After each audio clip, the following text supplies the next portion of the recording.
On February 13, 2018, a United Airlines Boeing 777-200 suffered an engine failure while flying from San Francisco to Honolulu as Flight 1175.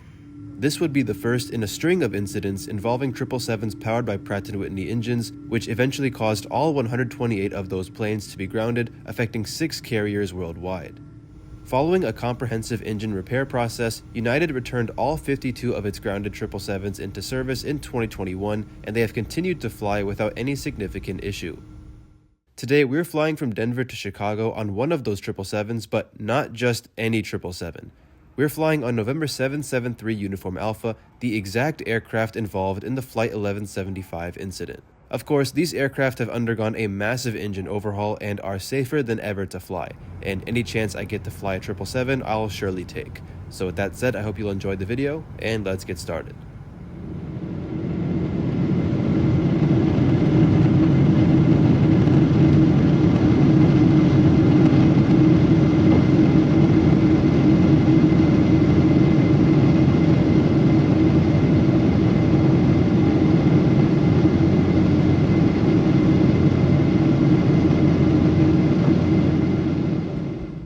Good morning from Denver, where I've just landed on the 737 from Dallas. I was booked for a 45-minute connection, but like I've mentioned before, Denver's a pretty easy airport to connect through for the most part.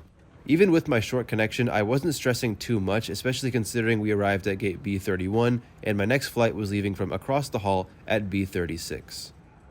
And here she is, the infamous November 773 Uniform Alpha, which, about 3 weeks after this flight, achieved 30 years of revenue passenger service. United operates the oldest active 777s in the world, and this one here was the 4th example ever built. As far as 777s go, these aircraft are true classics, and while United hasn't announced official retirement plans yet, its order for over 150 787s will likely see these aircraft retire within the coming decade. Now, the aircraft we're flying on today is one of United's 23 777s with a high-density domestic configuration used on flights between major United hubs, along with flights to popular domestic destinations like the Hawaiian Islands, Las Vegas, Orlando, and San Diego. This configuration has a whopping 364 seats and is found across United's 19 777-200 non-ERs like the one we're on today. There are 28 seats in this weird 242 business class and then 336 in the 343 configured economy cabin with 102 seats designated as Economy Plus. United also has 4 777-200 ERs that were reconfigured for domestic use a few years ago. However, these have 362 seats instead of 364. Another difference is that unlike the 19 non-ERs, these 4 have in-flight entertainment systems at all seats. This morning, I'm seated in Economy Plus seat 24A, which I found comfortable even though it's basically the same seat you'll find on any United aircraft. This cabin was rolled out in 2016, back when airlines were starting to embrace the whole concept of personal device streaming. I think this seat itself was one of the first in the world to integrate a proper device holder, but definitely correct me if I'm wrong. The holder is pretty easy to use, just push up on the blue tab here depending on how big your device is, and then there's a clip to secure the device at the bottom.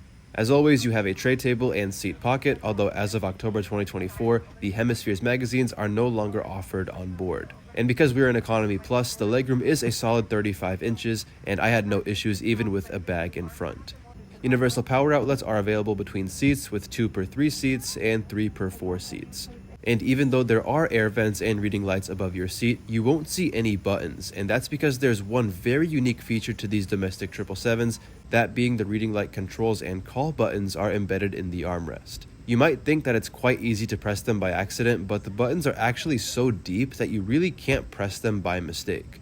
Sanitizing wipes were handed out by the door, and like I've always said, I'm glad United still offers these.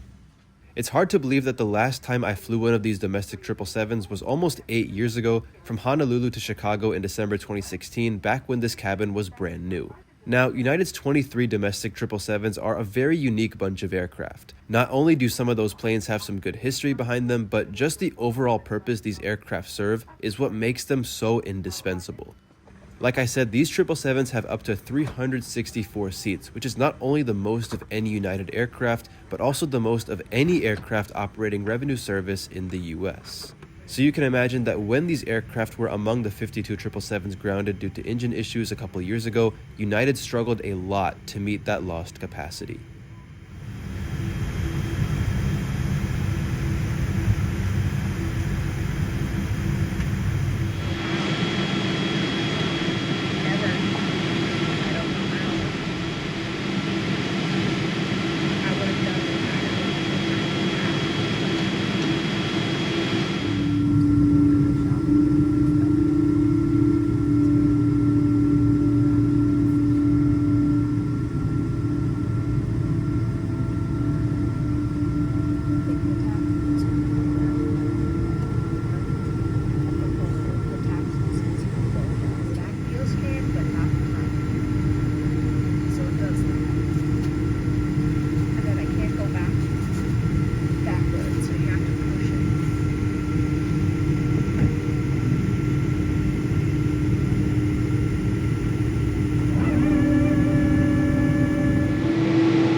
United's been really vocal about their whole next cabin retrofit program that will see all of their mainline narrowbodies receive seatback entertainment, among other upgrades. Unfortunately, these domestic 777s will not be receiving any similar retrofits to my knowledge and will retain their current setup.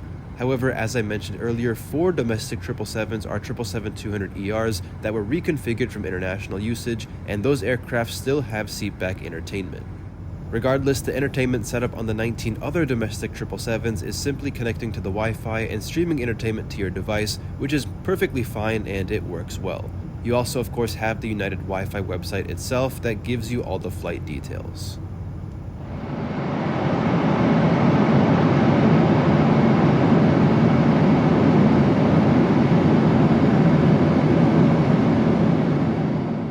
Now, if you look closely at the engine, you might realize that half of it is painted in the new livery while the other half is still in the old colors, and this was actually done on purpose. Following the Pratt & Whitney engine issues, all 52 affected 777s were sent into heavy maintenance. A random rumor I heard was that in order to ensure that each 777 received the proper engine fixes, they painted half of the engine in the new livery to show that it was cleared. Either that or they just wanted a head start in repainting the entire plane. The refreshment service on this flight was the usual drink choice, for which I took water and a pack of crackers.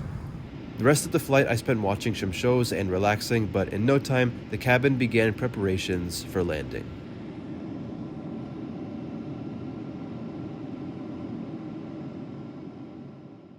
Denver-Chicago has always been a busy route. Between May 2023 and June 2024, the route served over 1 million passengers, with Denver being the 3rd busiest domestic destination from Chicago. It also helps that both cities are always competing to be United's largest hub, but right now that distinction belongs to Denver. Our approach brought us in from the northwest, passing Rockford before making a sharp turn to the southeast, and then turning base over the western suburbs and landing on runway 10 center.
They flatten this ground artificially. You know that, right? But they do have hills here, and they flatten them artificially so that the planes have a good landing. Drive a couple hours south before or a couple hours north. I've heard a lot of negative energy regarding economy class on the 777, and while yes, the 343 layout is not fun by any means, I thought it was fine for this short hop. Overall, the main reason I took this flight was just to fly the domestic 777 again because it is such a cool aircraft. Even though United doesn't have plans to replace this fleet anytime soon, it is possible that we might see some high-density 787-10s coming within the next decade or so as replacements. That seems like the most probable option, but until then, these high-density planes are continuing to fulfill their role and rake in some good money for United.